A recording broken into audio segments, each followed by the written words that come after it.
148. Great Minds Part 2. Panic spread like wildfire in the main hall. The convened nobles screamed in terror at the sight of their peers, people that they had known for a lifetime, turning into hideous creatures. The bodies of the meat puppets carriers burst through their clothes like inflated balloons. A single touch was all that it took them to assimilate those too close or too terrified to dodge their deformed limbs.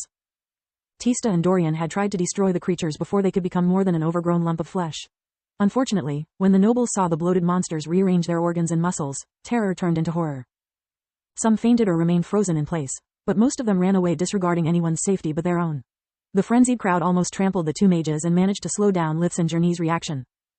Lith had no idea what had gone wrong. He, Manoir, and Journey had spent a long time preparing their plan, divulging information only on a need-to-know basis. Mina and Hesse only knew about the room, not what would take place there once the events were set in motion, and so did the guards from the association. Since it was a critical point of their plan and its only known weakness, Lith and Manoir had swept the office several times to make sure that no one would tamper with it. There's no way someone took down Manoir in a direct confrontation. This must be an inside job. Journey snarled while she stepped sideways to avoid being trampled by the runaway mob. Come to me, Lith said as spirit magic brought him the gatekeeper's sword from under the sofa where he had hidden it right before the gala started. After sheathing his blade, his hands quickly formed seals until he was enveloped by a thin layer of darkness. Is this spell as good as Manoir's? I'd be really impressed if you successfully imitated a tier 5 spell after seeing it once only a few days ago, she said with a surprised tone.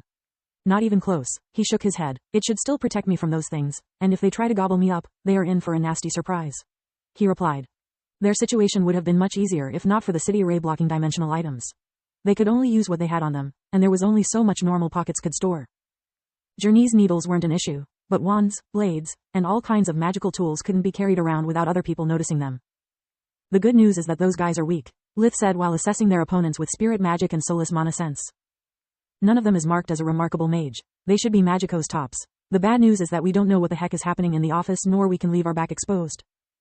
That's why I ordered to leave the association squads outside and let only the army in.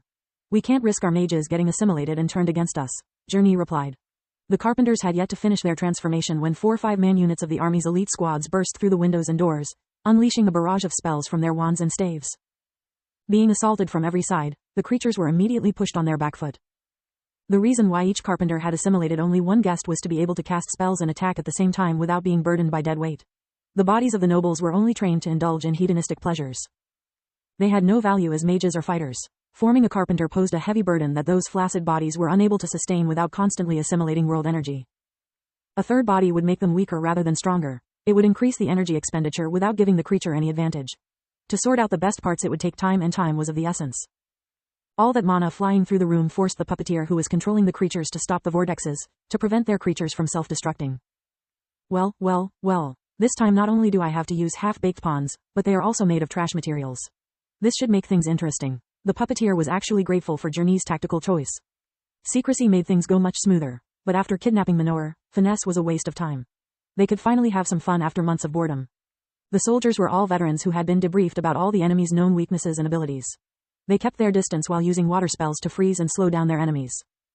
Without the vortex and with their spells constantly interrupted, the carpenters had only two choices: to stop and fight or keep marching forward and be decimated.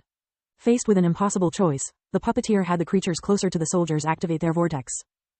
It poisoned them, but at the same time, it jammed all the nearby magical tools and allowed the other creatures to safely assimilate world energy and regain their vigor. 3 carpenters fell to the ground as their first mana core collapsed due to mana poisoning. Thanks to their sacrifice, the remaining 9 reached as many soldiers and ripped them to shreds with the giant talons on their deformed limbs. Journey immediately understood that the enemy was turning the tables.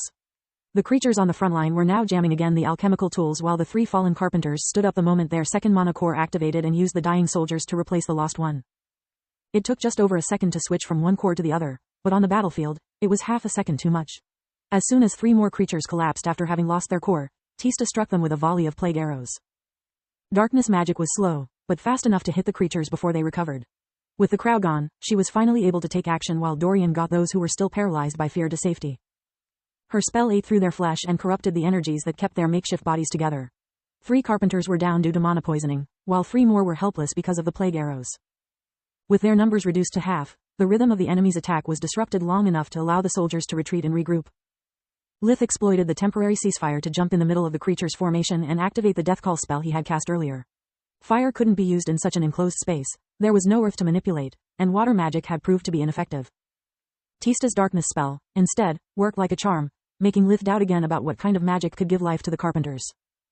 Are they a cross between undead and flesh, or is just darkness magic being that good? He thought. After his fight with the orcs, Lith had modified the spell to make it more effective in close range. Instead of tentacles, the layer of darkness surrounding his body took the form of 4 arms that clawed at the nearby monsters like ravenous beasts.